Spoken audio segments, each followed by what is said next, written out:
জেলার বিভিন্ন প্রান্তে আজ পালিত হচ্ছে আন্তর্জাতিক যোগ দিবস। একইভাবে রাজনগরে অমিতা বিদ্যানিকেতন নামক শিশুদের একটি বেসরকারি বিদ্যালয়ের আন্তর্জাতিক যোগ দিবস উদযাপন করা হয়। আজ উপস্থিত ছিলেন বিদ্যালয়ের প্রধান শিক্ষক ঠাকুরদাস ভান্ডারী, স্কুলের যোগা শিক্ষক আকাশ দে, অন্যান্য শিক্ষক শিক্ষিকাবৃন্দ এবং উপস্থিত ছিলেন পশ্চিমবঙ্গ পুলিশের কর্মরত তথা এই বিদ্যালয়ের প্রধান শিক্ষকের প্রাক্তন ছাত্র সোমনাথ দাস।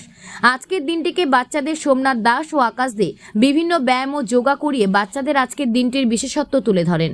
কেন শরীরচর্চা করা উচিত, যোগা ও ব্যায়ামের সুফলই বা কী, এই সমস্ত বিষয় আলোচনা করা হয় এদিন।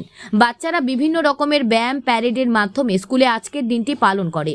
এ বিষয়ে স্কুলের শিক্ষক আকাশ দে বলেন, আজকের দিনে দাঁড়িয়ে বাচ্চাদেরই শুধু না, সকল মানুষেরই ব্যায়াম শরীরচর্চা করা খুবই প্রয়োজন। তাহলে মানুষের মন ও স্বাস্থ্য উভয়ই খুব ভালো থাকবে। তিনি আরও বলেন, শুধুমাত্র একটি দিন না, আমাদের প্রত্যেক দিন শরীরচর্চা করা উচিত। আমরা আজ আমাদের স্কুলের তরফ থেকে বার্তা সকলকে দিতে চাই যে স্বাস্থ্যই সম্পদ এবং এই সম্পদকে যত্নে রাখুন নিয়মিত শরীরচর্চা করার মাধ্যমে, আর তাহলেই সকলের ভালো থাকবেন, সুস্থ থাকবেন। বীরভূমের রাজনগর থেকে মোহাম্মদ সফিউল আলমের রিপোর্ট, নিউজ প্রাইম টাইমস।